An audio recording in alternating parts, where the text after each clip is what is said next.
प्रिय विद्यार्थीगण, मैं दीपक और आप देख रहे हैं अपना YouTube चैनल स्मार्ट गुरुकुल। चूंकि आज बिहार पॉलिटेक्निक वाले आपका एग्जाम हो गया, आइए उसके 90 के 90 प्रश्नों के आंसर देखने का काम करेंगे। और जिस प्रकार से मैंने आपको कहा था, जो हम लोग गुरुमंत्र सीरीज चला रहे थे उसका नोट्स हम जो आप लोगों को दिए थे, सजेस्ट क्वेश्चन जो दिए थे, उनमें से 80% क्वेश्चन लड़ी है हमारी, है ना। एक सबूत के साथ भी हम आपको बताएंगे, धैर्य रखिए। आइए आगे बढ़ते हैं, प्रश्नों को देखते हैं। सबसे पहला प्रश्न ये रहा स्क्रीन बोर्ड पे कि प्रथम, ये चूंकि मैथ्स का क्वेश्चन है मेरे प्रिय छात्र, तो सबसे पहले हम लोगों को देखना है फिजिक्स और केमिस्ट्री का क्वेश्चन। ये रहा क्वेश्चन, इसको जरा गौर से देखो। जितने बच्चे एग्जाम देकर आए हैं, क्या ये प्रश्न एग्जाम में आए थे, एक बार कमेंट करोगे, है ना। सीएनजी का मुख्य अयस्क क्या है, ये बताना। तो सीएनजी का मुख्य अयस्क मीथेन है। तो ये प्रश्न मेरे प्रिय छात्र मैंने सजेस्ट क्वेश्चन में दी भी थी और बताई भी थी क्लास में। सजेस्ट क्वेश्चन में जब गुरुमंत्र सीरीज चल रही थी उसमें तो ये प्रश्न मेरे द्वारा बताया गया है। आप ये देख सकते हो, मैं पढ़ा रहा हूं। और ये आपका गुरुमंत्र 1 की जो क्लास हुई है, जाकर देखो। गुरुमंत्र 1 में क्वेश्चन नंबर 7 है आपका, same as it is question आई है। सीएनजी का मुख्य अयस्क क्या है, तो आंसर होगा मीथेन। ये संपीड़ित के दौरान होता है। ये आपका ये पहला क्वेश्चन का आंसर हो गया। दूसरा प्रश्न है मेरे प्रिय छात्र की टमाटर में कौन सा अम्ल पाया जाता है, तो ये आंसर आशा करते हैं आप सही करके आए होंगे कि ऑक्जेलिक अम्ल जो है ये सही आंसर होगा। ये प्रश्न यदि आपके मन में है कि सर क्या आपने ये बताया था, क्या ये गुरुमंत्र सीरीज में बताया था, क्या ये सजेस्ट क्वेश्चन में थी, तो हाँ 100% एज इट इज था, एज इट इज क्वेश्चन था, बिल्कुल सेम टू सेम क्वेश्चन था। देखो थोड़ा सा बदलाव दिख रहा होगा। ये प्रश्न ये आपका जो है गुरुमंत्र 1 का ही है, क्लास जाकर चेक कर लेना आप। इसमें मैंने बताया है कि एसिटिक अम्ल का स्रोत क्या है, तो आंसर था सिरका। और इसके अलावा मैंने इस साइड में बताया था अम्ल और उसका स्रोत, जैसे एसिटिक अम्ल किसमें, तो सिरका में। अमीनो अम्ल किसमें, तो प्रोटीन में। फॉर्मिक अम्ल किसमें, लाल चीटी में। और लैक्टिक अम्ल किसमें, दूध में। और ये जो टमाटर देखो यहाँ ऑप्शन में है, ऑप्शन जो टमाटर है ये मैंने क्या बताया था, जो थियोटिकल पार्ट में बोलकर बताता हूँ उसमें उसकी बहुत महत्वपूर्ण होती है। मैंने बताया था टमाटर जो होता है ऑक्जेलिक अम्ल होता है, ये मैंने चर्चा किया था। जाकर आप वीडियो देखोगे, मैंने चेक कर लिया। तो आंसर क्या होगा, ऑक्जेलिक अम्ल। इस प्रकार से आंसर क्या होना है हमारा, ऑक्जेलिक अम्ल होना है। ये आपके एग्जाम में आज अर्थात बिहार पॉलिटेक्निक के एग्जाम में पूछी गई थी। वो जो मैंने पढ़ाया है सेम आईआईटी क्वेश्चन आया, सारे के सारे क्वेश्चन लड़ी है। 80% क्वेश्चन लगभग टच और लड़ने का काम किया है ना। आइएगा अब इसके अलावा क्वेश्चन देखते हैं। तो मैंने बता ही दिया कि क्वेश्चन ऐसा लड़ा था एग्जाम में, ठीक है। आइएगा नेक्स्ट क्वेश्चन की ओर चलेंगे। अगला प्रश्न है मेरे प्रिय छात्र, आप लोग एग्जाम देकर आए होंगे तो आपको पता है ये प्रश्न एग्जाम में पूछी गई है सारे के सारे। और सारे के सारे अगर आपने गुरुमंत्र सीरीज पढ़कर यहाँ से गया होगा फिर तो आपका बल्ले बल्ले है कि नहीं, कोई दिक्कत नहीं हुआ होगा। पीओपी मतलब प्लास्टर ऑफ पेरिस में पानी मिलाने पर क्या बनता है, तो आंसर इसका होना है जिप्सम। तो आपके मन में आ रहा होगा कि सर क्या ये प्रश्न आपने बताया है, बिल्कुल 100% ये क्वेश्चन भी मैंने बताया। मैंने पूरा ढूंढा है, पूरा क्लास को एजेटी मैंने देखा है, मैंने चेक किया। उसके बाद इसे के आपके लिए मैं सबूत के तौर पर लाया कि बिहार पॉलिटेक्निक में, बिहार पॉलिटेक्निक के एग्जाम में गौर से सुनेंगे, स्मार्ट गुरुकुल का दबदबा रहा। अर्थात हमारा सारे का सारे प्रश्न लड़ने का काम किया है, लगभग 80% प्रश्न जैसा मैंने बताया था आपको सबूत के तौर पर भी दिख रहा होगा। ये प्रश्न भी मैंने बताया था, what is format when water is added to plaster of Paris, that is the right answer.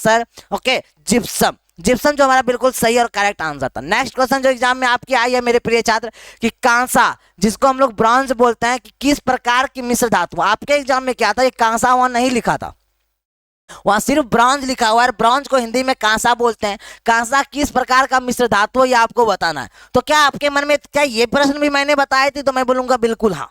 आप देख सकते हो ये प्रश्न भी आपको बताए जा रही है मेरे द्वारा। ये मैंने स्क्रीनशॉट अभी चेक एक एक करके पिछले 1 घंटे से सारे स्टूडियो के सारे जितने भी मेंबर है सब कोई मेहनत में लगे हुए हैं, सारे शिक्षक। कौन कौन सा प्रश्न हमारा फंसा नहीं फंसा, ये सारी चीजें।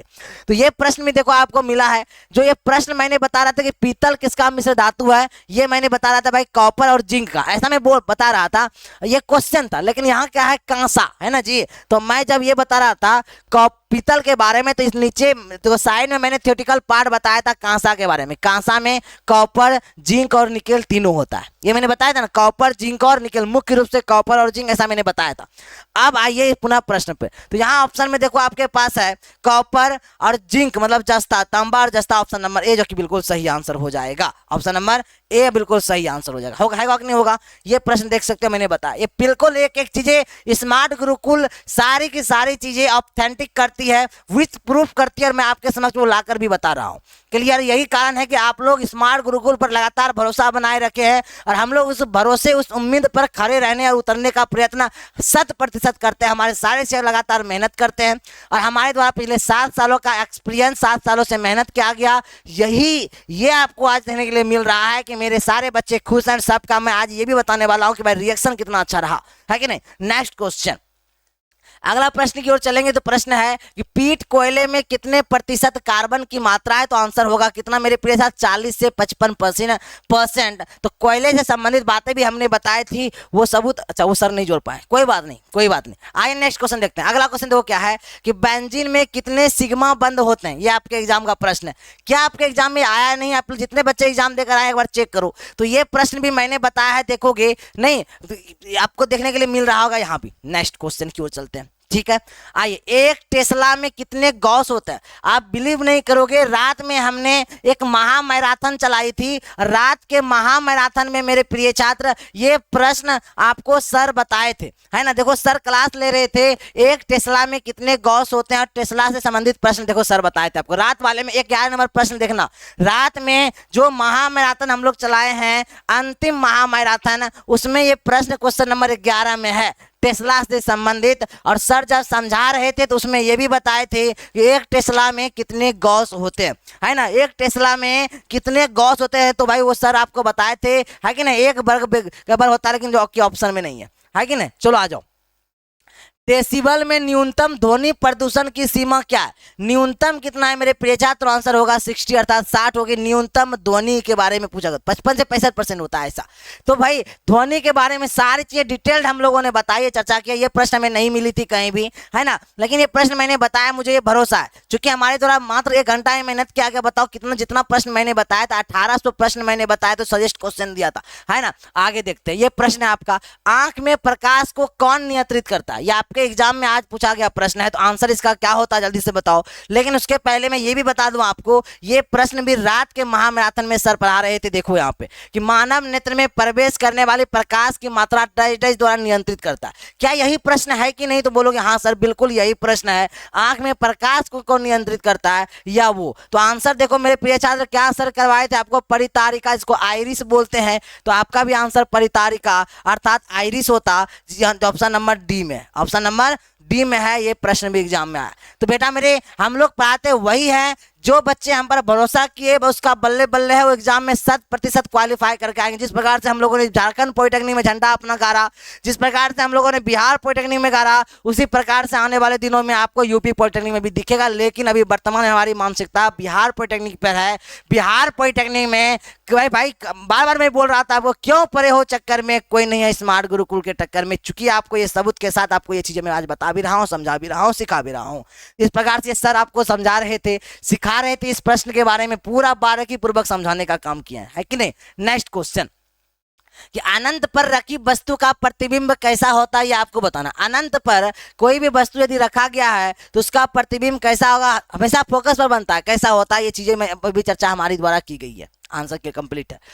FeSO4 को गर्म करने पर क्या बनता है? जल्दी से बताओगे। जब FeSO4 को हम लोग जब गर्म करते हैं मेरे प्रिय छात्र, तो आंसर क्या बनेगा? तो SO2 और SO3 दोनों के दोनों आंसर आएगा। तो SO2 SO3 दोनों है, तो क्या दोनों का ऑप्शन है? नहीं, ऑल है। तो क्या मार के चलेंगे हम लोग? ऑल मार के चलते हैं, है कि नहीं। आइएगा, तो हम जितने भी बच्चे, चूंकि पॉलिटेक्निक के एग्जाम में आपको प्रश्न लेकर एग्जाम हॉल से बाहर आने नहीं दी जाती है, तो जितने भी बच्चे जो अनुभवशील, जो जितने भी बच्चे हमारे यहाँ से, मैंने लगभग दर्जनों बच्चों को एग्जाम में बिठाया था सिर्फ इसलिए कि वो प्रश्न देख कर आए, वो आए, वो लिख कर प्रश्न आए, वो सारे एज इट इज, एक थोड़ा सा भी प्रश्न में बदलाव नहीं, बिल्कुल 100% 100% जो बच्चे को मैंने एग्जाम में बिठाया था उसका बस एक ही कार्य था कि प्रश्न को देख कर आना, लिख कर आना, जो हम आप लोगों को इसका आंसर करवा रहे हैं, है ना। चलो आ जाओ। नेक्स्ट क्वेश्चन ये रहा कि जल गैस में क्या पाया जाता है? बताओ। ये क्वेश्चन भी आपके एग्जाम में पूछी गई, मेरे द्वारा भी बताया गया कि जल गैस में क्या पाया जाता है। बोलोगे CO और H2 दोनों, CO और H2 दोनों पाया जाता है मेरे प्रिय छात्र।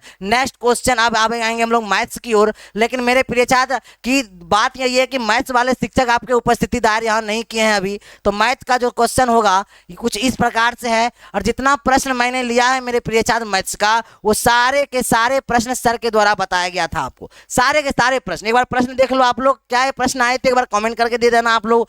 क्या ये प्रश्न आई थी, क्या उसके बाद जो है ये प्रश्न आई थी, क्या ये प्रश्न आई थी, क्या मेरे प्रिय छात्र ये प्रश्न आए थे? ये सारा के सारे प्रश्न आपके एग्जाम में आया हुआ है।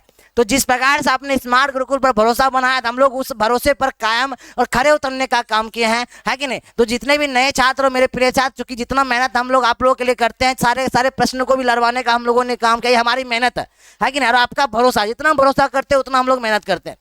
जो नए छात्र हैं और आगे के एग्जाम की प्रिपरेशन करना चाहते हैं मेरे प्रिय छात्र, यही भरोसा हम हमेशा कायम रखेंगे। इसलिए इस चैनल को अभी कभी सब्सक्राइब करने का काम करोगे, है ना?